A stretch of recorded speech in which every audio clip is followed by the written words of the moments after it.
2024 সালে কুয়েতের বিভিন্ন অঞ্চলে অভিযানে আবাসন আইন লঙ্ঘন সহ বিভিন্ন অপরাধে বিভিন্ন দেশের 35,000 প্রবাসীকে নিজ দেশে ফেরত পাঠিয়েছে দেশটির প্রশাসন।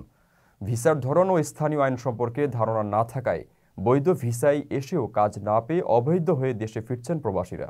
রেমিটেন্স যোদ্ধাদের ঢাকায় বিশেষ ছাড়ে রেডি ফ্ল্যাট দিচ্ছে শতভাগ বিশ্বস্ত ও নির্ভরযোগ্য প্রতিষ্ঠান প্রবাসীর সিটি। প্রবাসীরা বলেন, কুয়েতে বাংলাদেশ থেকে শিক্ষিত ও অর্ধশিক্ষিত বেকার যুবকেরা ব্যক্তিগত কফিল, গৃহকর্মী 20 নম্বর ভিসা বা ছোট কোম্পানি 18 নম্বর ভিসার অধীনে 7 থেকে 9 লাখ টাকার বিনিময়ে আসছে।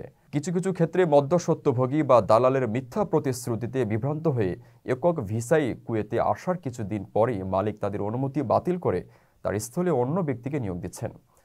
অনেক মালিক কাজ না দিয়ে ভিসা লাগিয়ে ছেড়ে দিচ্ছেন তাদের, ফলে ওই ব্যক্তি অন্য মালিকের কাজ করতে গিয়ে আবাসন আইন লঙ্ঘন করছে।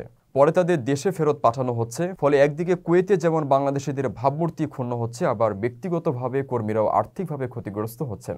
এসব জটিলতা এড়াতে 9 ফেব্রুয়ারি থেকে শুধু মালিক দ্বারা জমাকৃত একক ভিসার সত্যায়নের আবেদন দূতাবাসে গ্রহণ করা হবে বলে বিজ্ঞপ্তি প্রকাশ করেছে বাংলাদেশ দূতাবাস কুয়েত।